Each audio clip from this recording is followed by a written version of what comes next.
The Voice of the Mountain by Stephen Crane. The old man Popocatépetl was seated on a high rock with his white mantle about his shoulders. He looked at the sky. He looked at the sea. He looked at the land. Nowhere could he see any food, and he was very hungry too. Who can understand the agony of a creature whose stomach is as large as the 1,000 churches, when this same stomach is as empty as a broken water jar? He looked longingly at some island in the sea. Oh, those flat cakes, if I had them! He stared at storm clouds in the sky. Oh, what a drink is there! But the king of everything, had forbidden the old man Popocatépetl to move at all, because he feared that every footprint would make a great hole in the land. So the old fellow was obliged to sit still and wait for his food to come within reach. Anyone who has tried this plan knows what intervals lie between meals. Once his friend, the little eagle, flew near, and Popocatépetl called to him, "Ho, tiny bird, come and consider with me as to how I shall be fed." The little eagle came and spread his legs apart and considered manfully, but he could do nothing with the situation. "You see," he said, "this is no ordinary hunger, which one goat will suffice." Popocatépetl groaned an assent. "But it is an enormous affair," continued the little eagle, "which requires something like a dozen stars. I don't see what can be done unless we get that little creature of the earth, that little animal with 2 arms, 2 legs, 1 head, and a very brave air, to invent something. He is said to be very wise." "Who claims it for him?" asked Popocatépetl. "He claims it for himself," responded the eagle. "Well, summon him. Let us see. He is doubtless a kind little animal, and when he sees my distress, he will invent something." Good! The eagle flew until he discovered one of these small creatures. "Oh, tiny animal, the great chief Popocatépetl summons you." "Thus he, indeed?"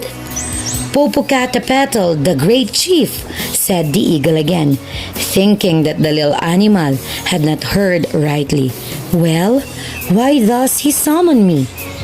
"Because he is in distress, and he needs your assistance." The little animal reflected for a time, and then said, "I will go." When Popocatépetl perceived the little animal and the eagle, he stretched forth his great solemn arms. "Oh, blessed animal, with 2 arms, 2 legs, a head, and a very brave air, help me in my agony. Behold, I, Popocatépetl, who saw the king of everything fashioning the stars. I, who knew the sun in his childhood. I, Popocatépetl, appeal to you, little animal. I am hungry." After a while, the little animal asked, "How much will you pay?" "Pay?" said Popocatépetl. "Pay?" said the eagle. "Assuredly," quoth the little man, "pay." "But," demanded Popocatépetl, "were you never hungry? I tell you I am hungry, and is your first word then pay?" The little animal turned coldly away. "Oh, Popocatépetl, how much wisdom has flown past you since you saw the king of everything fashioning the stars, and since you knew the sun in his childhood. I said pay, and moreover, your distress measures my price. It is our law. Yet it is true that we did not see the king of everything fashioning the stars, nor did we know the sun in his childhood." Then did Popocatépetl roll and shake in his rage. "Oh, louse, louse, louse! Let us bargain then. How much for your blood?" Over the little animal hung death. But he instantly bowed himself and prayed, Popocatépetl, the great, you who saw the king of everything fashioning the stars, and who knew the sun in his childhood, forgive this poor little animal. Your sacred hunger shall be my care. I am your servant. It is well, said Popocatépetl for once, for his spirit was ever kindly. And now, what will you do?